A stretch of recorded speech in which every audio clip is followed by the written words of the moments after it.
राम राम।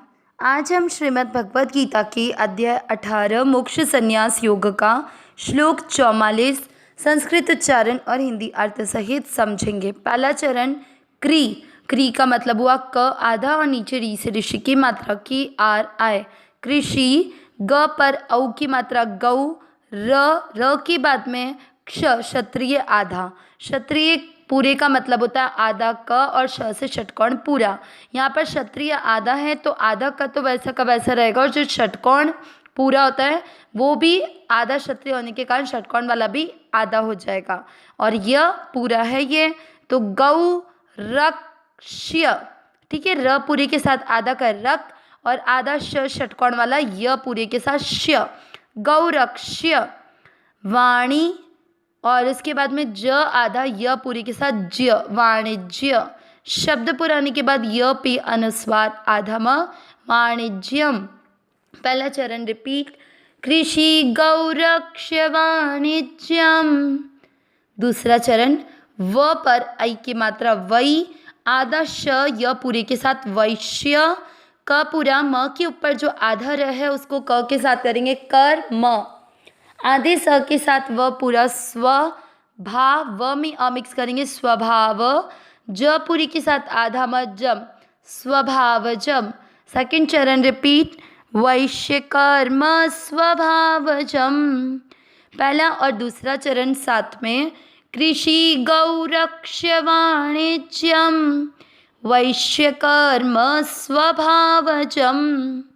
तीसरा चरण प में अ मिक्स करते हुए परी च में अ मिक्स करना है। या के ऊपर जो आधा र है उसको च के साथ चर्या परिचर्या। आधे त के साथ म पूरा त्म क परिचर्यात्मक। शब्द पुराने के बाद क पे अनुस्वार आधा म परिचर्यात्मकम। क पूरा म के ऊपर जो आधा र है उसको क के साथ करेंगे कर्म। तीसरा चरण रिपीट। परिचर्यात्मकम कर्म। चौथा चरण शु मात्रा बड़ी, थोड़ा सा उसको आप रस्व जो अक्षर होते हैं उससे अधिक समय देंगे। फिर है द्र। द्र का मतलब हुआ द आधा और र पूरा। आधा स या के साथ स्यापी शुद्र स्यापी। आधे स के साथ व पूरा स्व भा व में हम मिक्स करेंगे स्वभाव। ज पूरे के साथ आधा म जम स्वभावजम। चौथा चरण रिपीट। शुद्रस्यापि स्वभावजम। तीसरा और चौथा चरण साथ में। परिचर्यात्मकम कर्म शूद्रस्यापि स्वभावजम। पूरे श्लोक का उच्चारण एक साथ। कृषि गौरक्ष्य वाणिज्यम वैश्य कर्म स्वभावजम परिचर्यात्मकम कर्म शूद्रस्यापि स्वभावजम। एक बार फिर से। कृषि गौरक्ष्य वाणिज्यम वैश्य कर्म स्वभावजम परिचर्यात्मकम कर्म शूद्रस्यापि स्वभावजम। श्लोक का अर्थ समझेंगे। इससे पिछले श्लोकों में हमने ब्राह्मण और क्षत्रिय के स्वाभाविक कर्म भगवान के द्वारा बोले गए श्लोक के माध्यम से समझे थे कि ब्राह्मण के स्वाभाविक कर्म है मन का निग्रह करना, इंद्रियों को वश में रखना, धर्म पालन के लिए प्रसन्नता पूर्वक कष्ट सहन करना, बाहर और भीतर से शुद्ध रहना, दूसरों के अपराध को प्रसन्न होकर क्षमा करना, भीतर से उनके प्रति कोई भी ग्लानि का भाव वैर का भाव न रखना, शरीर मन में सरल भाव रखना, वेद शास्त्र का ज्ञान होना और यज्ञ विधि को अनुभव में लाना, परमात्मा और वेदों में आस्तिक भाव होना, ये सारे ब्राह्मण के कर्म थे। क्षत्रिय के स्वाभाविक कर्म बताते हुए भगवान ने बताया कि शूरवीरता, तेज धैर्य, प्रजा का संचालन में विशेष चतुर होना और युद्ध में कभी भी विपरीत परिस्थिति को देखकर पीठ दिखाकर न भागने वाला ही सच्चा क्षत्रिय है। दान का भाव क्षत्रिय में उदारता पूर्वक होता है। जब एक वैश्य दान करता है तो वो कसाकसी करता है, लेकिन जब एक क्षत्रिय दान करता है तो उसका भाव उदार रहता है, वह खुले दिल से दान करता है और उसमें शासन करने का भाव होता है। लेकिन शासन करते हुए भी एक क्षत्रिय में किसी भी प्रकार से कोई अभिमान नहीं होता कि मैं दूसरे लोगों का संचालन कर रहा हूँ, लोग मेरी बात मान रहे हैं, ऐसा भाव एक क्षत्रिय में, जो सच्चा क्षत्रिय, उसमें नहीं होता। अब हम कृषि इसी क्षेत्र में मतलब जो हम वर्ण की बात कर रहे हैं, इसी में हम वैश्य और शूद्र के स्वाभाविक कर्म आज के श्लोक के माध्यम से समझेंगे। पहले शब्दों के अनुसार अर्थ, कृषि गौरक्ष। देखिए, कृषि का मतलब खेती करना, गौ यानी गाय, रक्ष यानी रक्षा करना, तो खेती करना और गायों की रक्षा करना। आगे क्या, वाणिज्यम यानी व्यापार करना। वैश्य कर्म, वैश्यों के स्वाभाविक कर्म। स्वभावजम यानी स्वाभाविक कर्म, यानी कर्म वैश्य यानी वैश्य के। तो वैश्य कर्म स्वभावजम यानी वैश्य के ये स्वाभाविक कर्म है। कौन कौन से? खेती करना, गायों की रक्षा करना और व्यापार करना। इसके बाद में परिचर्यात्मकम यानी चारों वर्णों की सेवा करना। अब वर्ण कौन कौन से? ब्राह्मण, क्षत्रिय, वैश्य, इन तीन जो भी वर्ण हैं, और जो शूद्र दूसरे, क्योंकि हर मनुष्य को एक दूसरे की सेवा के लिए भी तत्पर रहना चाहिए, इसलिए यहाँ पर चारों वर्णों की सेवा करने का भार शूद्र को दिया गया है। इसके बाद में शूद्रस्यापि, दो शब्दों में विभक्त होगा, शूद्रस्य धन अपि। शूद्रस्य यानी शूद्र का, अपि यानी भी, स्वभावजम स्वाभाविक, कर्म पहले शब्द आ चुका है जिसका अर्थ हुआ कर्म है। पूरा अर्थ क्या निकला? खेती करना, गायों की रक्षा करना और व्यापार करना वैश्य के स्वाभाविक कर्म है, और चार वर्णों की सेवा करना शूद्र का भी स्वाभाविक कर्म है। ये तो हमने शब्दों के अनुसार अर्थ देखा। अब इस अर्थ को थोड़ा सा और डिटेल से समझेंगे।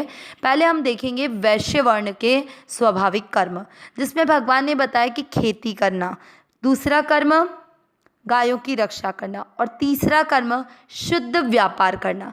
अब खेती करना मतलब कि जो अन्य वर्ण को भोजन के लिए अन्न की आवश्यकता होगी, तो उसके लिए बीज बोने का कार्य सब वैश्य का होता है। एक कृषक ही खेत में बीज बोता है, कौन सी ऋतु किस समय आती है, किस समय पर क्या धान बोना चाहिए, ये सारा ध्यान एक कृषक रखता है। तो वह वैश्य है जो कि खेती कर कर ना केवल खुद का बल्कि हम सबका पेट भरता है। तो ये एक वैश्य का स्वाभाविक कर्म है। इसके बाद में गायों की रक्षा करना, गायों की रक्षा करना, क्योंकि आज हम जानते हैं कि गायों पर कितना संकट आ चुका है। हम सभी, अगर भगवान ने स्वयं अपने आप को, भगवान का नाम हम जानते हैं गोपाल है, गायों को पालने वाले, तो भगवान हमसे भी यही कहते हैं कि हम सब पशुओं का पालन करें, उनकी रक्षा करें। अगर हम सारे पशुओं का पालन, उनकी रक्षा न कर सके तो कम से कम गायों का पालन और गायों की रक्षा का भार तो हमें लेना ही चाहिए। अब अगर हम गायों की वृद्धि नहीं कर सकते, मतलब उनको बढ़ा नहीं सकते, तो भी कम से कम हमें उनकी रक्षा का भार तो खुद उठाना चाहिए, क्योंकि आज पहले से कई कम गायों की संख्या हो चुकी है, गोधन घटता जा रहा है। ये पूरी तरह से लुप्त ना हो जाए, इस बात को सोचते हुए, विचारते हुए हमें गायों की रक्षा करनी है, क्योंकि भगवान ने स्वयं गायों का पालन किया और हमें भी यही शिक्षा दे रहे हैं कि हम भी गायों की रक्षा में, उनके पालन में सहभागी बने। इसके बाद में तीसरी बात वैश्य के कर्म में बताई, शुद्ध व्यापार करना। शुद्ध व्यापार करने का मतलब क्या हुआ कि जिस स्थान पर जिस समय किसी भी चीज़ की ज़रूरत है, तो लोगों को इस चीज़ से हित होगा, उनका कल्याण होगा अगर वो चीज़ मिलती है तो, ऐसा भाव रखते हुए उस वस्तु को व्यक्ति के पास, उस स्थान पर पहुंचा देना। मतलब कि जो भी प्रजा को आवश्यक वस्तु की ज़रूरत है, उनको निष्काम भाव से, बस केवल उनके कल्याण होने के भाव से उन तक पहुंचा देना, कि उनको उस वस्तु की किसी भी प्रकार की कोई अभाव महसूस ना हो, उनके अभाव की पूर्ति करने में हम सक्षम बन पाएँ, उनको अभाव से किसी भी प्रकार का कोई कष्ट ना हो।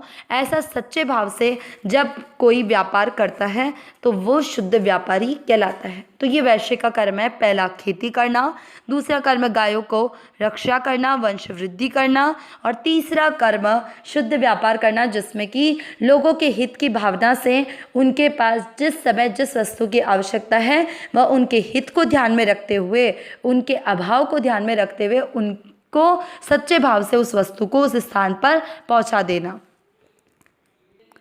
महाराज जी ने साधक संजीवनी में गायों की रक्षा और गायों के पालन पर बहुत कुछ बताया, जिसके लिए महाराज जी ने ये भी बताया कि गायों की रक्षा के लिए इतिहास में कई ऐसे वीर हुए थे, ऐसे क्षत्रिय हुए थे जिन्होंने गायों की रक्षा के लिए अपने प्राणों का उत्सर्ग कर दिया। तो ये बात को हमें हल्के में नहीं लेना। हम सभी जानते हैं कि गाय के दूध से कितनी शक्ति मिलती है, कितने सारे तत्व उसमें मौजूद रहते हैं। दूध, दही, घी, गोबर, गोमूत्र, ऐसी गाय की कोई चीज़ नहीं है जो कि उपयोगी नहीं हो। गाय का दर्शन, गाय का स्पर्श, सब कुछ हम सभी के लिए उपयोगी है। तो इसलिए हमें पूर्णतया अपने शुद्ध भाव से गायों की रक्षा और गायों के पालन का भाव रखना चाहिए।